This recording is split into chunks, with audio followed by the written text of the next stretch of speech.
नमस्कार. श्री स्वामी समर्थ. आज 10 फेब्रुवारी. नित्य स्वामी दर्शन या ग्रंथातील आजची कथा बघूया. रावजींना त्यांच्या पूर्वजन्माची आठवण करून दिल्यावर स्वामींनी त्यांच्या संपूर्ण कुटुंबावर आशीर्वादाचा वर्षाव केला. स्वामींनी रावजींना सांगितले की तुला 3 मुले आहेत. त्यांनी भाकीत सुद्धा केले की तुझा थोरला मुलगा सदाचारी भक्त होईल तर दुसरा मुलगा अत्यंत नम्र आणि शिवभक्त होईल. पण सर्वात मोठे आश्चर्य तेव्हा घडले जेव्हा स्वामी तिसऱ्या मुलाबद्दल बोलले.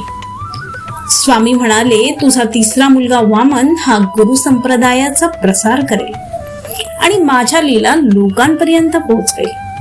हे बोलता बोलता स्वामी साक्षात एकमुखी दत्तात्रयांच्या रूपात रावजी समोर उभे राहिले.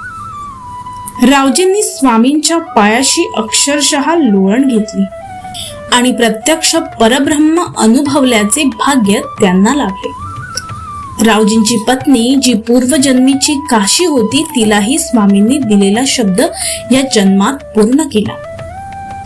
आजचा हा प्रसंग आपल्याला सांगतो की स्वामींची कृपा जन्मोजन्मी लाभते. अनेक भक्त भक्ती करतात पण दर्शन योग प्रत्येकाच्या भाळी नसतो. रावजी अत्यंत भाग्यवान होता कारण स्वामींनी त्यांना केवळ दर्शन दिले नाही तर त्यांच्या अनेक जन्मात त्यांना साथ दिली होती.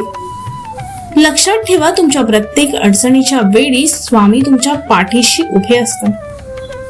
फक्त तुम्हाला त्याची प्रचिती येण्यासाठी भक्तीचा भाग्ययोग उमटावा लागतो. रावजींच्या निमित्ताने हजारो लोकांना स्वामींच्या वैश्विक रूपाचे दर्शन झाले. पण स्वामींच्या या लीलांचा अंत नाही. उद्याच्या भागात स्वामी पुढे काय करणार ते जाणून घेण्यासाठी चॅनलला नक्की सबस्क्राईब करा आणि कमेंट मध्ये श्री स्वामी समर्थ नक्की लिहा आणि भिवू नका.